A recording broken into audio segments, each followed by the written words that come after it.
নামাজকে আমরা অনেকে মনে করি দায়িত্ব। কি মনে করি? দায়িত্ব মনে করি, যে এটা আমার একটা দায়িত্ব, এটা আদায় করতে হবে।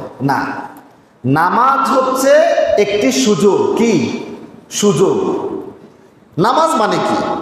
নির্দিষ্ট সময়ের মধ্যে আপনি আল্লাহর দরবারে কি দিবেন? হাজিরা দিবেন। আল্লাহ তাআলা আপনাকে দিনে 5 বার, 5 ওয়াক্তে 5 বার সুযোগ করে দিচ্ছে যে বান্দা, এই সময় তুমি আমার সাথে একটু গোপনে কি করো? কথা বলো। তোমার মনের আবেগ, তোমার মনের দুঃখগুলো আমার কাছে পেশ করে আমার বরকত, আমার রহমত তুমি লাভ করো।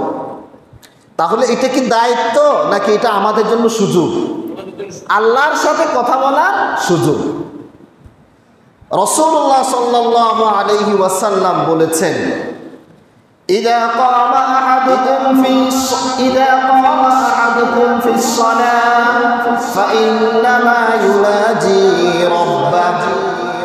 তোমাদের কেউ যখন নামাজের মধ্যে দাঁড়ায়, সে যেন তখন তার রবের সাথে ইউনাজি, গোপনে কথা বলতেছে, মুনাজাত করতেছে। তাহলে নামাজ হলো একটি কি? মুনাজাত। নামাজটাই কি? মুনাজাত। আমরা মুনাজাতের মধ্যে আল্লাহর সাথে গোপনে কথা বলি না, আল্লাহ আমার ওইটা দাও, ওইটা দাও, আমার সব রোগ বালাই ভালো করে দাও। এই নামাজটাই হলো মুনাজাত। নামাজের মধ্যেই আমরা সূরা কেরাতের মাধ্যমে, সেজদার মধ্যে দোয়ার মাধ্যমে আল্লাহর সাথে গোপনে কথা বলি।